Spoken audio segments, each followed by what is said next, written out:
Well, hello everyone. This is Steve with Taking It Slow. This, I'm thinking, will be the last update on the solar panels themselves.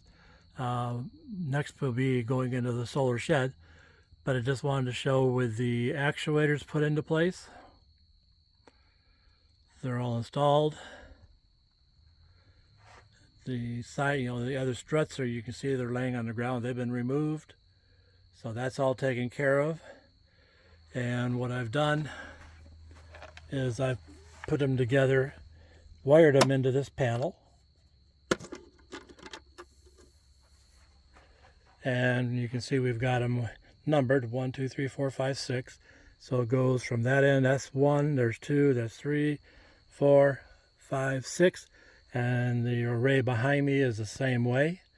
They're all wired in, and right now there's no power to it, but there's the jumper wire. It just lays inside the box, and I put my battery pack onto it, and that's how we control the panels.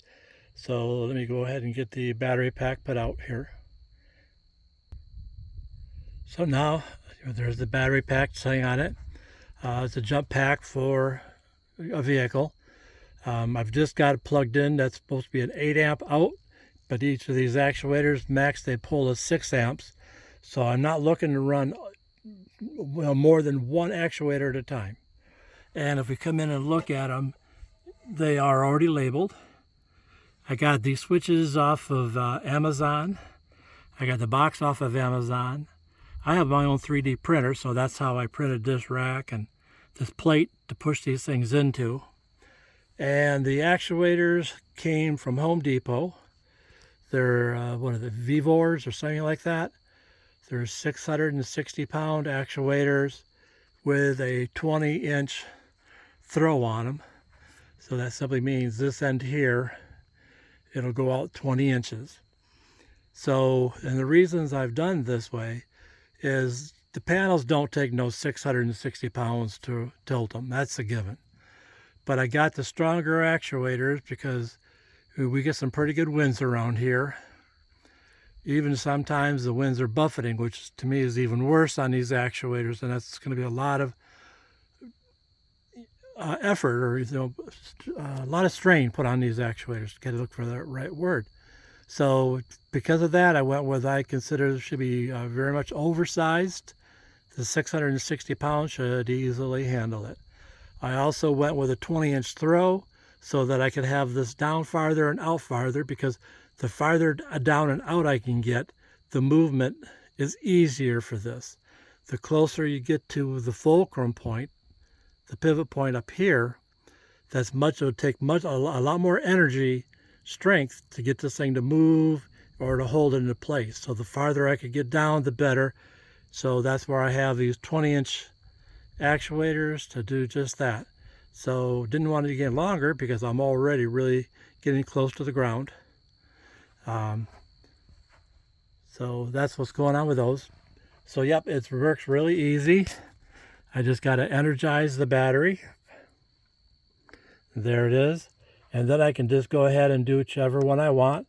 I'm on 4 right now, so I'll just go ahead and stay by 4. And it'll tell it to extend. It's going out.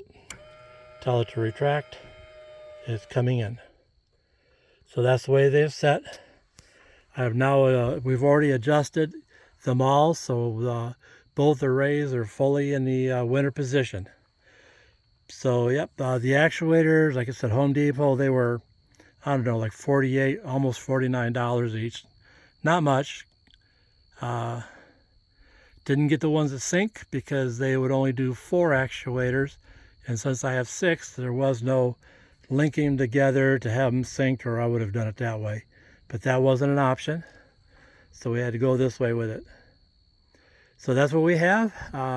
So now we're at our own leisure to adjust them monthly if we'd like to, or just 4 times during the season. But there they are. It all wired together, works really well. And then, like I said, when I'm done here, I just simply unplug, tuck this in, close it up. It's a weather tight box. Take the jumper pack and we'll put her back in the vehicle. It's all taken care of. Makes it nice, easy, portable. It sets up on top of the box really well. You saw my other videos. I showed you my compasses that will allow me to hook them onto each of the rails so I can see exactly what angle I'm at. So hope you're having a great day. If you got any questions, by all means, please, drop me a comment. I'll try to respond to them as soon as we can. You have a blessed day. Thank you.